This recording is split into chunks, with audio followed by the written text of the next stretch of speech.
In the podcast today, we will talk about fact and fiction. A fact is something which is true, something which I or someone else can prove to be true. For instance, it is a fact that the earth is round, and fiction is the opposite of fact. It means something which is invented, something which is made up, something which comes from the imagination. In a bookshop, you will find a section called fiction. This is where you can buy novels, books of short stories, and so on.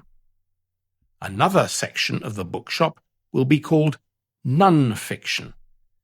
This is where you can buy biographies and books about cooking or gardening, books to help you play golf better, and books about learning English. Now let's go to Edinburgh, the capital city of Scotland.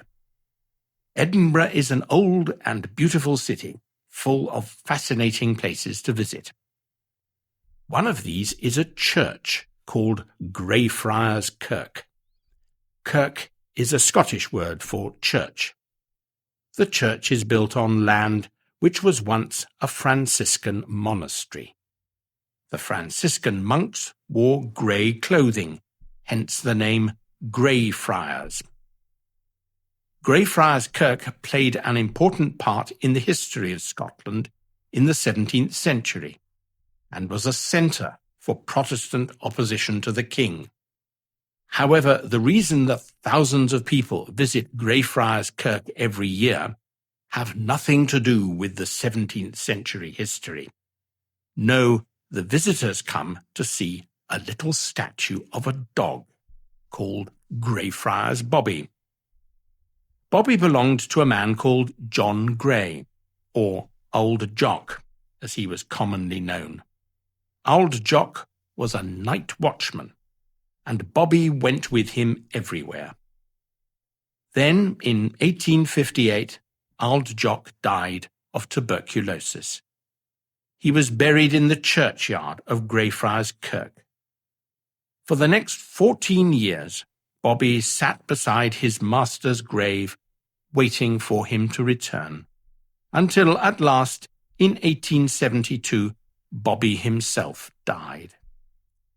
Soon after that, a wealthy lady paid for a statue to commemorate the dog, and tourists have come to visit the place ever since. There have been books and a film about Greyfriars Bobby, and in Edinburgh you can buy all sorts of Greyfriars Bobby souvenirs. Bobby is indeed one of the most famous dogs in the world. What do you think about this story? Perhaps you find the story of Greyfriars Bobby very moving. Perhaps there are tears running down your cheeks as you think of the poor little dog waiting for his master who never returned. Or perhaps you are thinking, what a stupid dog. Why didn't he go away and chase cats or chew bones or do other things that make a dog happy? Or perhaps you are wondering, is the story of Greyfriars Bobby true? Is it fact or fiction? Unfortunately for the tourist industry of Edinburgh, there are reasons to think that it may be fiction. Jan Bondison of Cardiff University has recently published a book about Greyfriars Bobby. Jan thinks that Bobby was a stray dog, and that the man who looked after the graveyard invented the story about Bobby sitting beside his master's grave. People in 19th century Britain were often rather sentimental, and stories like Greyfriars Bobby appealed to them. The man who looked after the churchyard used to tell the story to visitors, and the visitors would put their hands in their pockets and pull out a few coins to give to him. The owner of a nearby restaurant and other local businessmen helped to spread the story in order to encourage more visitors to come. When the original Bobby died, probably in 1867, they even found another dog to take his place. In other words, Mr. Bondison thinks that the story of Greyfriars Bobby was a publicity stunt by the Edinburgh tourist industry. So, fact or fiction? I cannot possibly say what I think. Scottish history is full of romantic stories.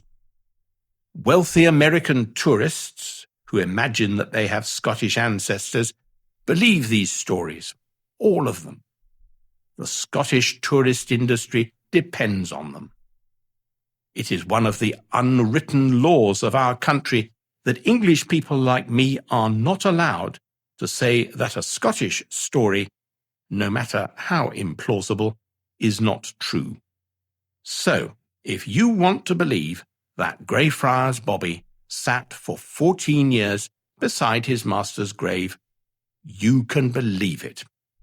I'm not going to stop you. Goodbye.